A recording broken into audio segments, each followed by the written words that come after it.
My name is Molly T. Marshall, Reverend Dr. Molly T. Marshall.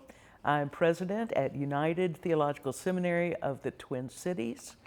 I have many opinions, and I have been here 2.5 years.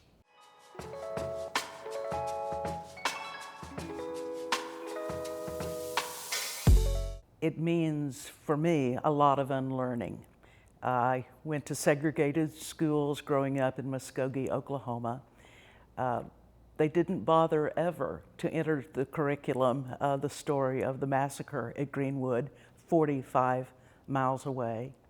The schools, the high school I went to, the white school, Central High of Muskogee, the black school, manual training, which suggested that was the outcome intended for the graduates of that school. I think unlearning the ways in which structural racism had set the parameters really for my life is an ongoing quest. Recognizing the cultural inequities. I think now of things that I said or assumed as a child or as an adolescent, and I'm ashamed. At one point, I drove over and parked my car in front of Manual Training High and repented of what I had assumed while I was a high school student.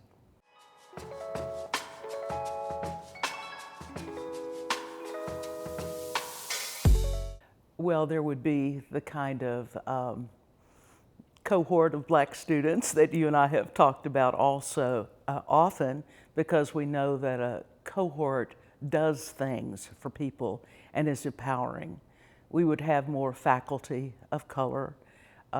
Black scholars would be free to express all the cultural insight and interrogation of majority culture without worrying about how freely they were speaking. They would not have to monitor or filter their real thoughts to move in this kind of bicultural context so often that black persons have to do. We would read much more widely in some of the great black writers, the miseducation of the Negro, the works of Thurman, the works of Baldwin, the works of Carter Woodson. I mean, we would read much more thoroughly rather than thinking those texts only pertain to negritude, but actually pertain to the whole of humanity, and bring them out of the silos and educate from these learned folk.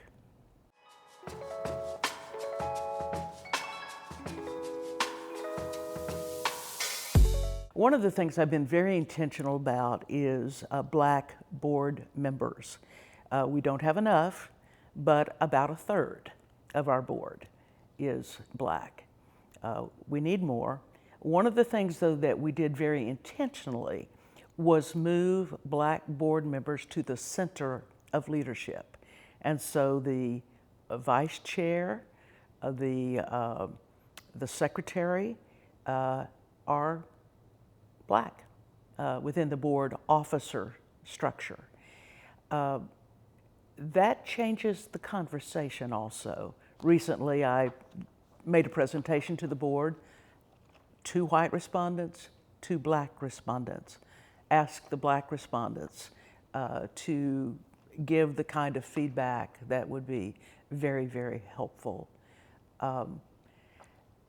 I very much want to procure more scholarship funds so that the burden of educational debt does not follow on persons of color unduly. We know from studies that women of color carry the largest educational debt. And so to defray whatever we can on that, I think would be a great gift to the church, to society.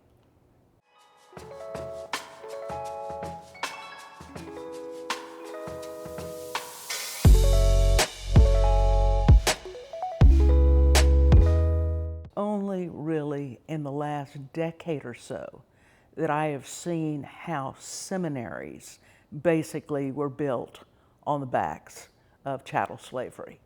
That institution after institution, whether north or south, has exploited labor of black persons along the way, and then have kept their names on buildings and all the rest. I'm speaking in particular of Southern Seminary, my alma mater in Louisville, Kentucky. More deeply, though, I am persuaded by Willie Jennings' book, The Christian Imagination, which is a dense trek through how Christianity has been complicit in racism. And the categorization of purity, righteousness, worth, built on a scale of colorization is just damning in our history. And so white supremacy, white nationalism, all of that has roots in this colonial project that saw the enslavement of black persons as for their good. And noblesse oblige, we'll do them a favor, we'll get them converted, and all the while exploiting, demeaning, and so the complicity of a faith that I hold on to, that I love, that complicity though, with this underbelly of exploitation is for me a great shame, hard to unwind because the biases are so deep in so many, and the ways in which we have patterned of behaviors. Another curiosity, of course, is what black churches have to teach to the larger Christian realm. I made it my purpose to go to Wallace Hartsfield's church, Metropolitan Missionary Baptist Church in Kansas City, a number of times, both to preach there and to visit there when I was not preaching, simply so I could learn some of the great patterns and habits and traditions that had sustained folk. I also have great curiosity about how black scholars do hermeneutics. I think the refreshing of biblical scholarship through a black vision or aperture has really turned upside down how we understand biblical text. I remember, this may be too much, but I remember a student years ago who wanted to write on Simon of Cyrene. And I said, he's barely in the Bible, 2 or 3 verses. And the student, a black student, said, oh, but he is our story. Here is someone who has been indentured for the sake of, who's been conscripted to duty. Well, that was the beginning of seeing, oh, I have read with very occluded eyes in not understanding a different way to read.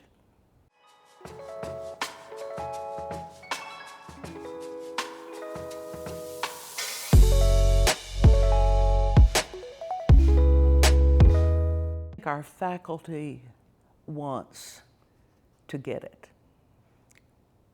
I think our faculty, young, nimble, maybe not as patterned in the patriarchal kind of structures in which I was educated. So I see that there is hope. Some of our faculty has given particular attention to womanist theology, to the atmospherics of racial bias, to the black scholar athlete, to black spirituality. I think if we keep talking And if white faculty keep listening, and if black faculty do the right truth-telling, I think we're going to come around right on this. Now we've got some challenges in the larger community. This is a pretty white part of the country, and black professionals are not as plentiful as, say, in Atlanta or somewhere else. And so I think it suggests that there may be loneliness on the part of black scholars. And I think when you work in a historically white school as a person of color, I think that has its set of challenges.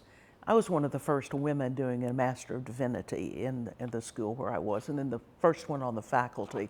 And that's pretty isolating to be the only one like you in that place.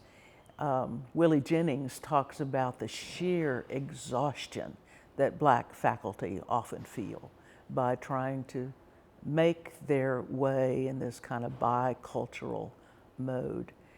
I think I made a comment yesterday, I think we want to be more diverse than we actually are. I think aspirationally we do. And we all don't want to offend one another by myopic kinds of perceptions. But I'm glad we've got an institutional commitment to dismantling what structures continue to hinder persons.